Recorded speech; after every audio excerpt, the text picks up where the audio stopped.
Welcome. Good evening, friend. Yes, sir. Let me just thank you for having this annual program.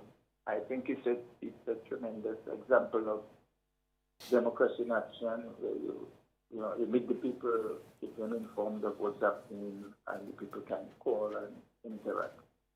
So that's the practical manifestation of democracy in action. Education is important, and I'm so happy that you're really dealing with that issue because we're getting a lot of talk around. As a graduate from Cuba, I have to see the importance of education to any Put. country is paramount.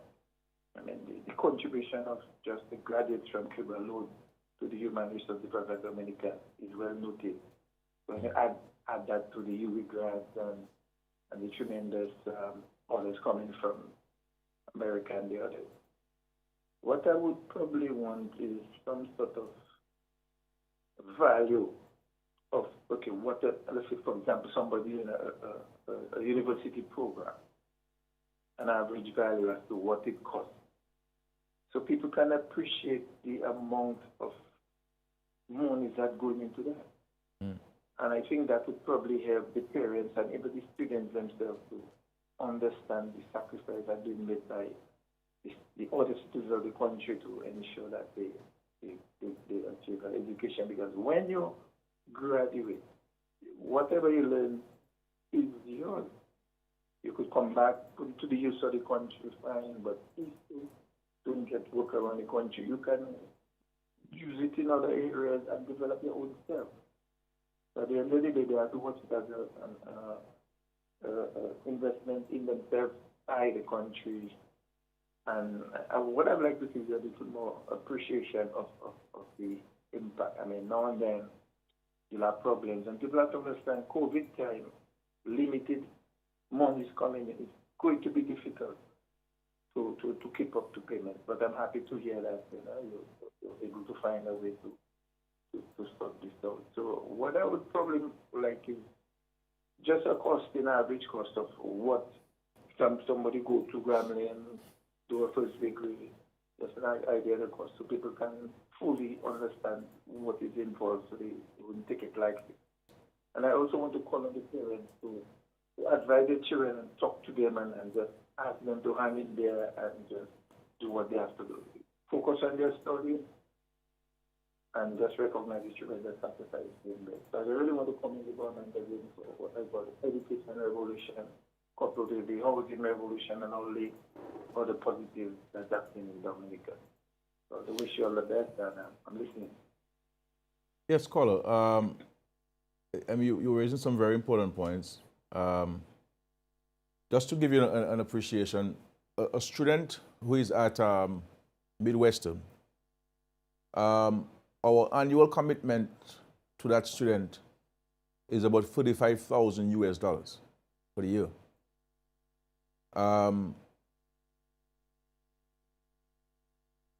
No, I think no, it's more than that. So is it that 45,000?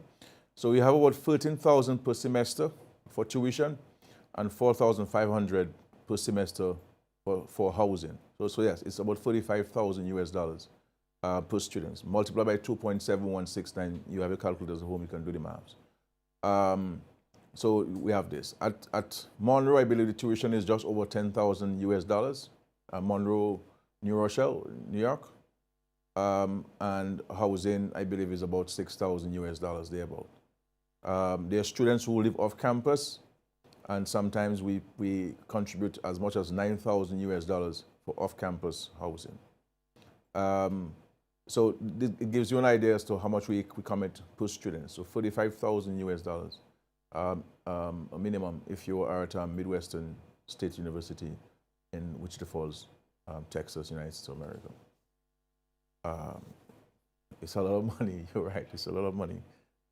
My concern, though, and I say so sincerely, people who want to make political issue of these things are free to do so. We have to show more appreciation and gratitude, and parents must not teach their children to be ingrates. We must teach our children to be grateful for the blessings which the Lord is bestowing upon them. we have to understand that the government doesn't have a legal obligation to send anybody to university. I always reference myself that I got no money from the government. And I think I was a bright student, if I would say so, with Grace Community. But I got not $1 from the government. I washed dishes, I mopped the floor, I cooked, to help pay for school. I carried it. I was in the school band. I couldn't play any musical instruments, but I carried the instruments, and I got some money that went to my tuition. I used my credit cards to pay sometimes the difference in the stuff, and my mom sent money for me. Can you imagine having to change francs into US dollars? Back in the days of 1 franc would cost about what, 10 francs would be $1 US. So, and I was one of 3 people who came back from my class to Dominica. The others stayed back in the United States. Most of them now, all of them now are US citizens. And I came back and I went back straight to the Boston Secondary School to teach. I didn't ask for any bigger job or anything. I went back to PSS to the classrooms until I applied for a job at the State College, and there were 4 other people who applied, and I topped the interview, and Mr. Volney gave me the job. And so we must not speak as if, this scholarship program was always there in Dominica and there's an entitlement to it and so on. We have to teach people the right way, We don't complain about the challenges that we're confronting. I don't complain as the leader of this country and Minister of Finance. We help people, we are generous, we're guided by Matthew 25, 31, 40, and our obligation as Christians to one another. And we try to help people. We try to help people improve. And I love to see people go to school and do well and have the degrees and so forth. But that does not mean anything. Having a degree is just one aspect of life. We must have an attitude, a positive attitude about ourselves and our country. We must be diligent. We must be respectful. There are many people with degrees around the world in the United States of America with PhDs who are unemployed. So having a degree doesn't guarantee you a constructive future. You have by your behavior or your attitude. These things will help. We have a caller, please. Caller, please. Yes, good evening, sir. 2 quick suggestions. Yeah. I'm trying to figure out, why do we have to spend all that money to send someone to study overseas who's not going to return to the country to bring back something or to help build something in the country? Yeah. And second of all, if you're giving scholarship, don't you think you should let them sign a contract or something that they should come back to the country to at least give back 2 years or 3 years, in that the country has already paid for their study? Yeah. Very, very good points and very good questions, caller. And I think this is all part of the review. For me, ideologically and philosophically, as a student of history and so on, I never liked the idea of bondage and so on. So I always saw these commitments as a form of bondage and so on. I like people to be free. We help people. They're free to decide how they go about life and so on. But I agree with you. This is taxpayers' money, and this is an investment in people. And I think that there has to be some kind of obligation on the part of students. In one country in the Caribbean, what they do is that they give you a rebate. So you fund the education. When you complete, you come back and then you make a request, and they'll give you 40% rebate on what you would have spent. So they don't give you money up front. You have to find the money up front, get a loan from the banks, financial institutions, and then they give you a rebate based on you having completed this study. So I think at maybe some point we need to have a wider discussion on this, and we can maybe benefit from the government standpoint from the wonderful suggestions and questions and ideas that are coming out from the public. And feel free to write to me and make recommendations on how you think we can improve on the scholarship program and let it be more responsive to the needs of our students and our nation. Caller, please. Hello. Yes, sir. Please, welcome. This is is your friend and comrade from Trinidad and Tobago. Yes, I recognize that. You recognize us. I recognize your voice, yes.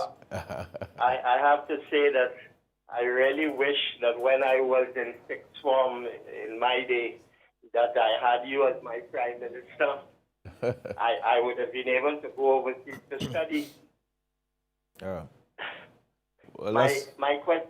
Go ahead, please. My question tonight to you is that with all these quarantine, etc., to enter Dominica, what is going to be the change when people are fully vaccinated and would like to come to Dominica? Will they still have to go through the quarantine? Yeah, this is a question I have posed to the Ministry of Health. They have been in touch with the Pan American Health Organization to guide them on this. And I'm hoping that at one of the briefings, they could inform and educate the population on this particular very important question. So it is I think it is a protocol that PAHO and WHO are now developing. Obviously, the reality is in many parts of the world, you'll have very small percentages of the population vaccinated. For example, in Africa, they're saying about 3% of the population will be vaccinated in the next 2 years or so. But it's an important question that I myself have posed to the Ministry of Health. I know they've had initial contact with PAHO on this, but they are awaiting a more detailed response from PAHO. Once they have that, I'm hoping that they can share this with all of us in the country. Okay? Now, there was an earlier question via WhatsApp about the construction of the retaining walls in Antrim. And the person is asking whether this is a beginning of the construction of the retaining walls along the Canefield, Poncassi Road, and of course the Dr. Nicholas Liverpool Highway. The answer to your question is yes. We'll be doing several interventions along this road. And so we've started with Antrim and we'll continue apace. The reality is these retaining walls, boy, it's a lot of money, especially this one in Bells. You know, the sheer cost of these pieces of infrastructure in the country is a headache sometimes. People see these things and they say, well, why Skerrit hasn't done this wall, or how come the government hasn't done this? But the reality is these things cost a lot of money, you know, huge sums of money. And but we'll continue with these retaining walls. And also there are two areas in approaching Fokani that we'll be doing as well. So we're hoping to I was hoping that we could have done it simultaneously, but certainly we'll be coming to Fokani as well. These two areas there approaching Fokani will be done as well. And so on the road from Canefield all the way to Bells, we'll be doing a series of retaining walls there. It's costing a lot of money. We're looking at different financing options and mechanisms, and of course, you know, challenged with COVID-19. But we felt it was important for us to advance the interventions there because they've been there for some time, as you know. But these things cost a lot of money. So you don't only seeing these things and say, well, let's build a wall. You know, this is not about taking a few bags of cement and a few loads of tariffs and pouring there. I wish that was the case. But these things are very costly, but it's a commitment that we made and a commitment that we will fulfill. But thank you for that question.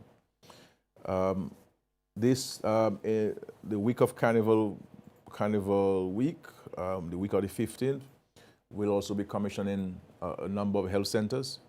We're going to be calling them health and wellness centers. So they'll no longer be health centers because we want to stress the issue of wellness, you know, and getting people to take care of themselves and being educated on how to take care of ourselves as citizens, because prevention is better than cure.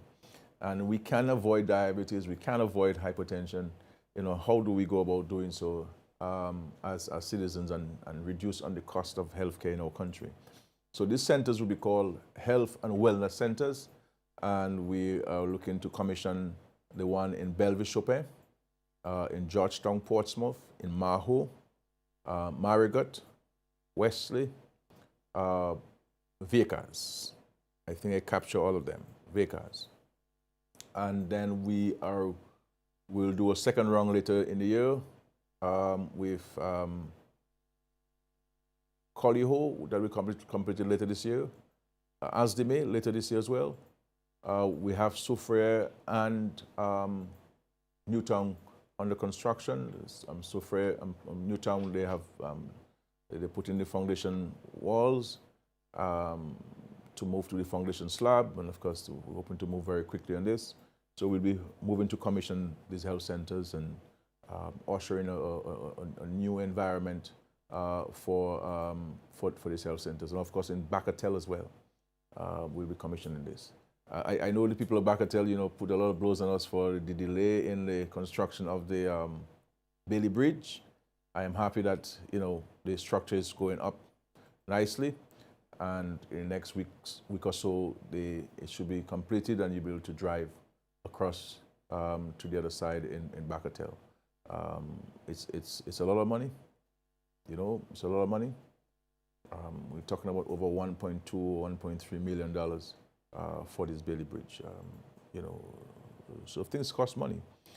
Just imagine you run in your home, just yourself, your wife, and 2 children, and the huge challenge you're having. Just think about me every time you think about yourself, and you multiply your challenge by $1 million plus.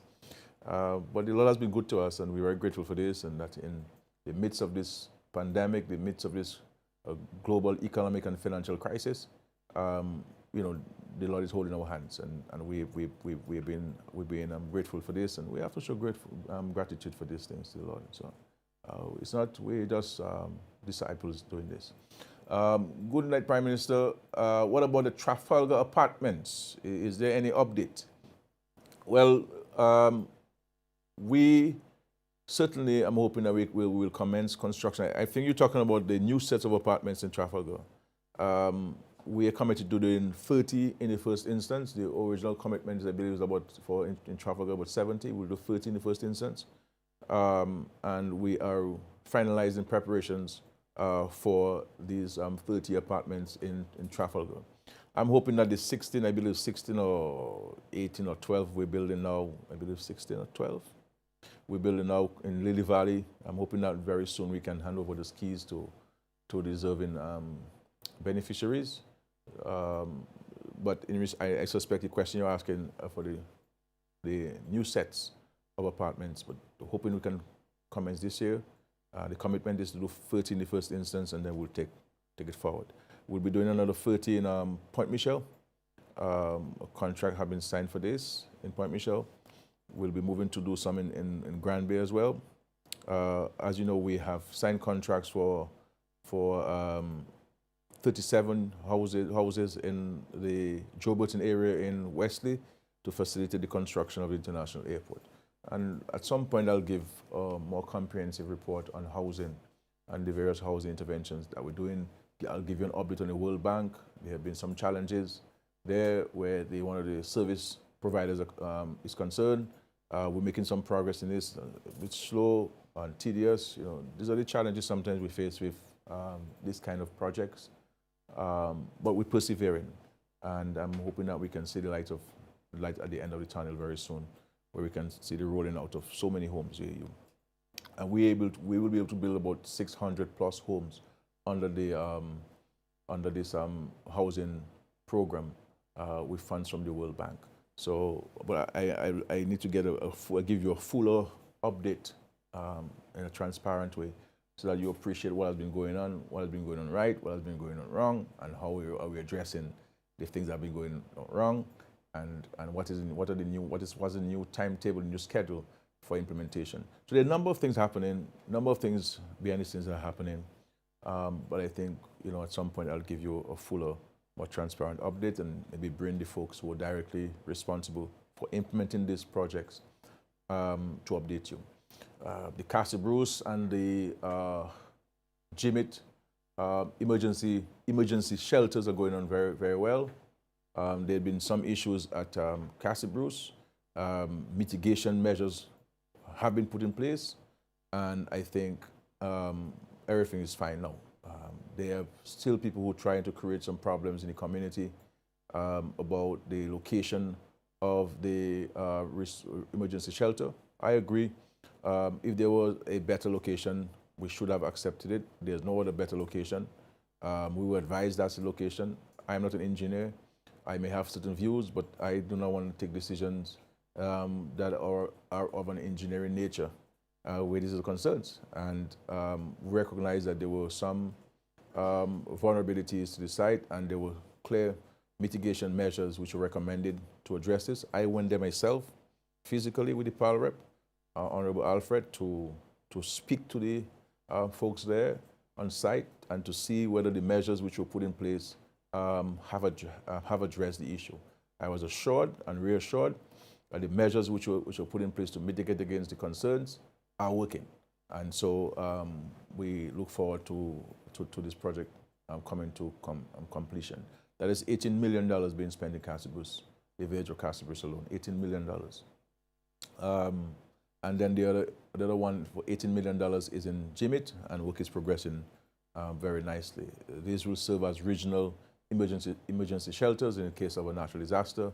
We have a facility that can house several families and individuals and to provide a safe place for them during natural disasters, and enhancing our resilience, enhancing our disaster preparedness, and ensuring that in time of disaster that our people can be safe.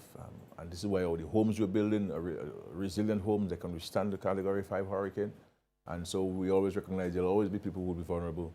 And having those regional centers with kitchens and with sleeping areas, with showers, they'll have standby generators, so lights go, poles are down, we can power these buildings.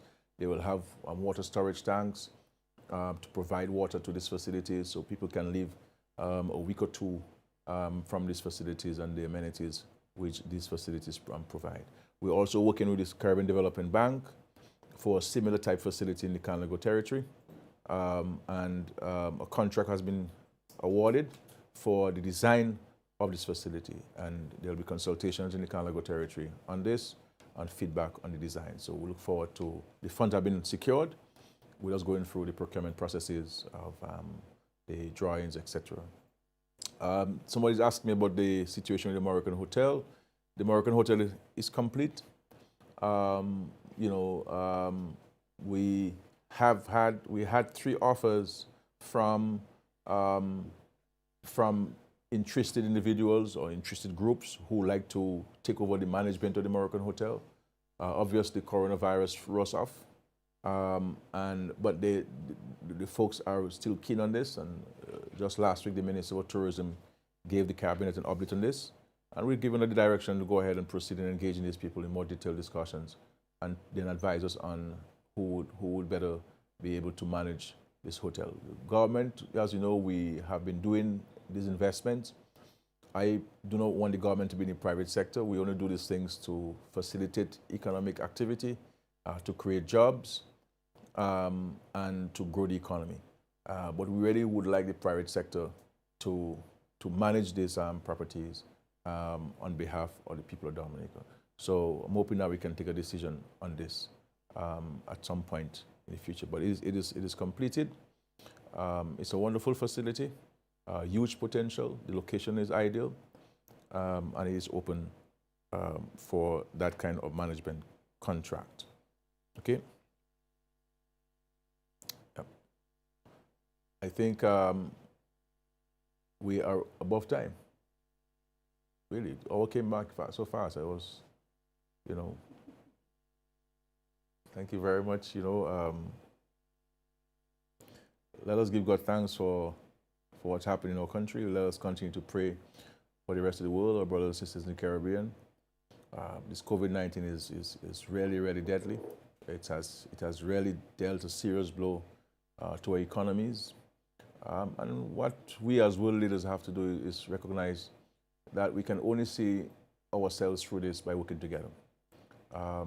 Multilateralism is the way to go for this, and to see our people through. it's difficult, and our citizens have to be appreciative of what's happening. And we here in Dominica, we're blessed. You know, in the midst of all of these things, we're talking about making all of these payments to our students overseas. You're talking in total $15.83 million plus $207 million. That is about over. That's $28 million we will pay in this financial year by the end of February. $28 million for students studying at various universities across the world. You know, so what's all this chatter out there, you know? But anyway, that's life, and these things will not deter us from doing what we have to do for the people of Dominica. What we do it from our heart. We do it because we care about our citizens, our fellow men, and that's it. Let us always, my dear friends, look at the glass half full rather than half empty, because by doing so, we're showing gratitude to the Lord for what He has done for us. And let us see what we can do together to add to the glass so we can get it to the brim, and let our cup flow over. God bless you.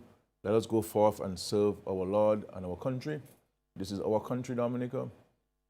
We have friends helping us, but at the end of the day, the responsibility to build our country is ours. You can choose to be positive, you can choose to be negative, you can choose to be constructive, and you can choose to break down. The question you can ask yourself is, on which side of history you want to sit, or you want to stand? Are you going to be noted as a destroyer or somebody who built? Are you going to be remembered for somebody who was positive or negative? And the question is, who benefits when you are negative? Who benefits when you are destructive? Ask yourself this question in your own prayerful period. May God bless you. May God bless our country. May God bless our families. And let us look out for each other. Let us pray for each other. Thank you. God bless. See you next Sunday. Thank you very much.